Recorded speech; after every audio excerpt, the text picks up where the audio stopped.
Raël, une vision panafricaniste et révolutionnaire. Extrait de ses discours et enseignements à propos de l'Afrique, de 1989 à nos jours.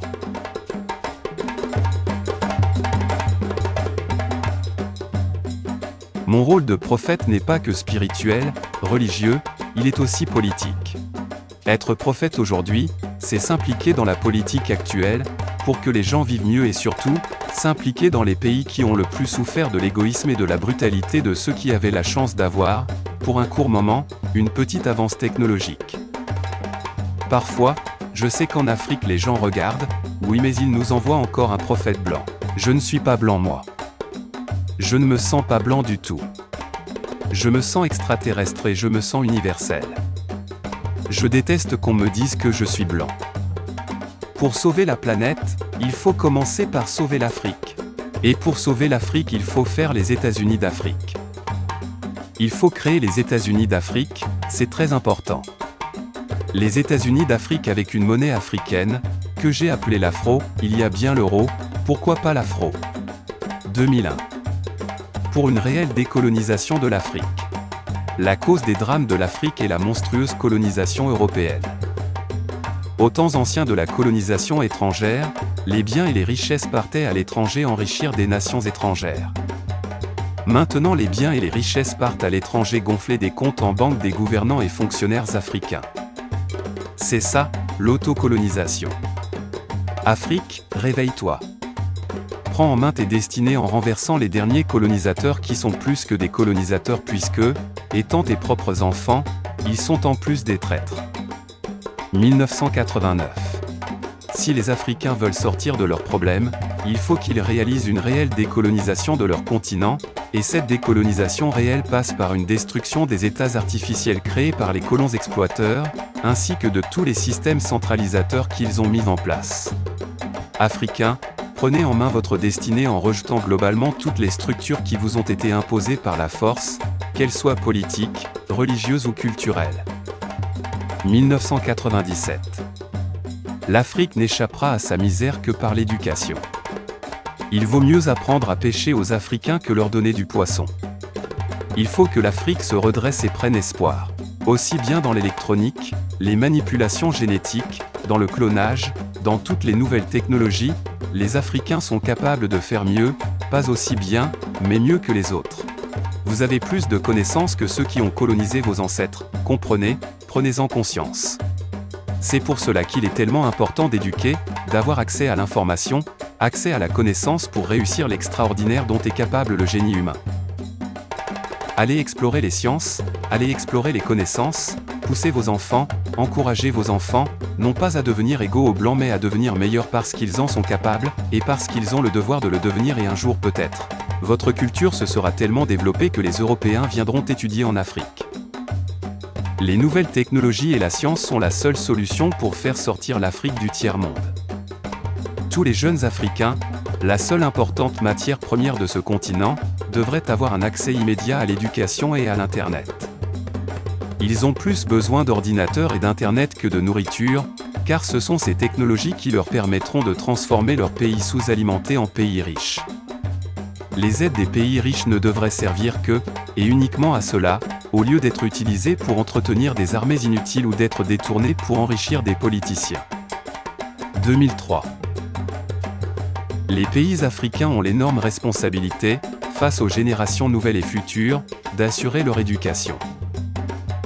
Nous demandons également qu'une fondation panafricaine soit créée afin de permettre chaque année, aux enfants surdoués de tous les pays d'Afrique, de pouvoir accéder aux meilleures universités américaines.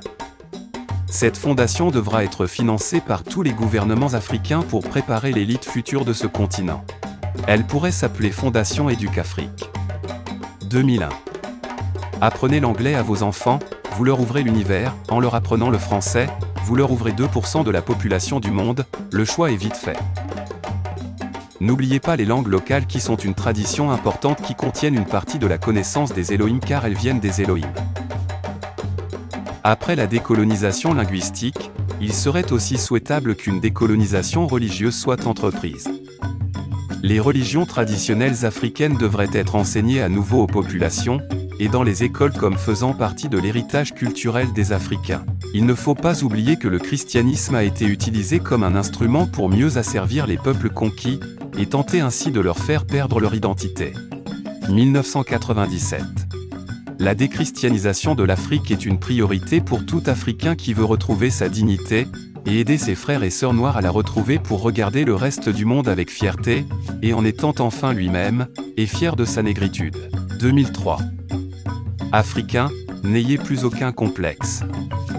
Retrouvez vos racines et votre culture. Il y avait dans vos cultures passées, énormément de religions locales que les colonisateurs, dans leur grand mépris pour vos cultures, ont appelées animistes et primitives.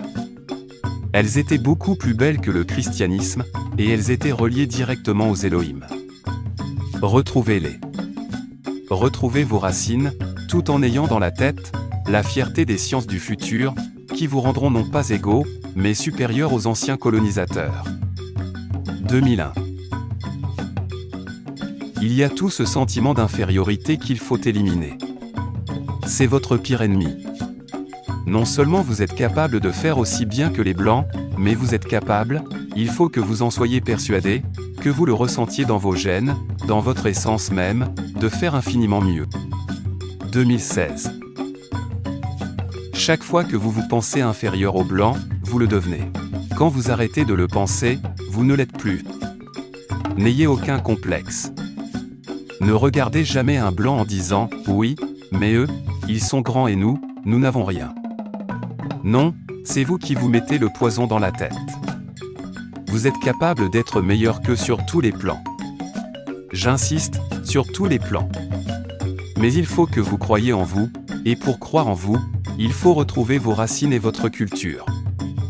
Et c'est pour ça que tout Africain qui se respecte n'a pas le droit de rester chrétien.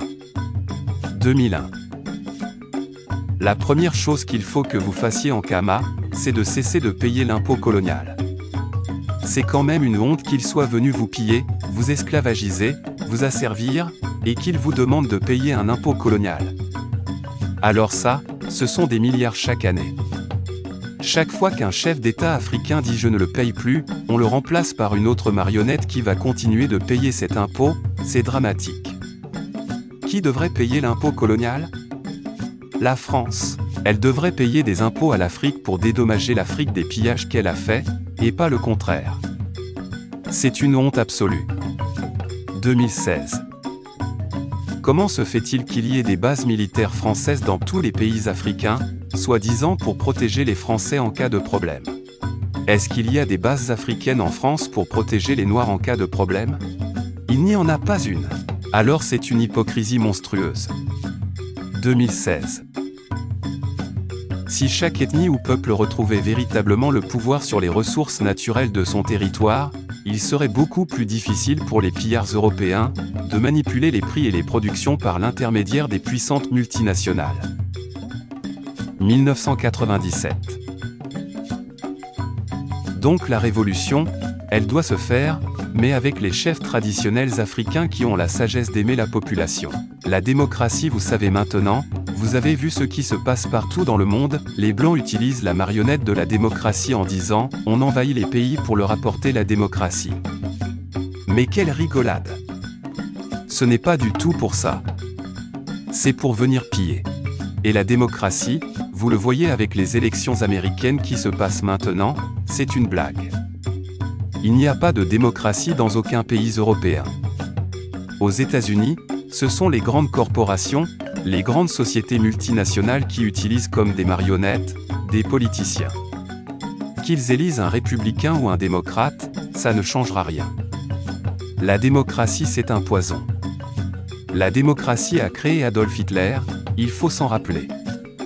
La démocratie, ça a créé Hiroshima, ça a créé les bombes atomiques, donc la démocratie, en fait, c'est un instrument de colonisation moderne pour s'approprier plus de richesses. Vous avez le mal absolu qui est la démocratie américaine où c'est l'argent qui mène, maman de la Bible, le veau d'or, et puis de l'autre côté, il y a la sagesse coutumière africaine et chinoise qui est l'amour, c'est-à-dire, on veut que tous les gens aient à manger, on veut qu'il n'y ait pas de homeless, On veut que tout le monde ait une sécurité minimum, on veut que les gens puissent vivre, avoir de l'eau, avoir de l'électricité, avoir de plus en plus de confort. Et non pas que certains deviennent ridiculement riches, en pouvant acheter la planète entière pendant que des enfants meurent de faim. 2016. À part 2 pays, pratiquement toute la planète est devenue colonie des Blancs, et puis, comme ils ont tué tous les Indiens en Amérique qui ne voulaient pas travailler, et qui avaient raison, ils sont allés, la France en particulier, chercher les Noirs. Il faut le répéter, l'esclavagisme ce n'est pas l'Amérique, c'est la France. Qui est-ce qui livrait les esclaves noirs en Amérique? C'est les Français. Il faut s'en rappeler. On dit toujours l'esclavage c'est terrible, c'est un crime américain. C'est un crime des Européens qui capturaient des Noirs et qui les envoyaient et qui les vendaient en Amérique. Alors tout ça, il ne faut pas l'oublier. 2016. Il faut vous équiper de bombes atomiques, pas pour s'en servir mais, parce que les Blancs ne connaissent que cela. Ils ne savent pas autre chose que d'écraser les gens qui n'ont pas les moyens de se défendre. Il faut se défendre, il le faut. Il serait mieux que la paix règne mais, malheureusement, je crois qu'il faut que l'Afrique s'unisse d'abord, les États-Unis de Kama, et surtout avec la sagesse des chefs traditionnels, pas les marionnettes démocratiques, démocratiquement élus soi-disant et qui sont à la solde des Français ou Européens. 2016. Les États-Unis d'Afrique seraient aussi puissants, sinon plus, économiquement que les États-Unis d'Amérique, car vous avez toutes les matières premières et cela vous permettrait, avec une monnaie unique, de devenir aussi scientifiquement égaux aux Occidentaux. Poussez vos responsables politiques à mettre en route tout cela. La création d'une Union africaine est retardée par l'immobilisme de l'OUA, car quand elle avance de 2 pas, elle recule aussitôt de 3. Commencez avec vos voisins immédiats. Suggérez à vos responsables politiques de juste commencer avec les pays limitrophes, en établissant avec l'un d'entre eux une zone de libre-échange, puis avec un autre, puis encore avec un autre, et au bout d'un moment, ceux qui n'auraient pas voulu adhérer au libre-échange, sentiraient l'herbe coupée sous leurs pieds. L'OUA serait obligée de pédaler. 2001. Il y a actuellement des Africains qui attendent en file, en espérant émigrer vers les pays riches tels la France. Moi, le prophète Raël, je vous prédis qu'un jour, les Européens vont attendre en file pour espérer être acceptés comme immigrants en Afrique. J'espère, et je compte sur vous, que vous les traiterez mieux qu'ils vous traitent lorsque vous voyagez en Europe. La situation est sur le point de se retourner. Augmentez vos liens avec la Chine et l'Inde, avec Chavez au Venezuela. Et l'Afrique deviendra bientôt la destination vers laquelle les pauvres Européens iront avec l'espoir d'y trouver du travail. 2009.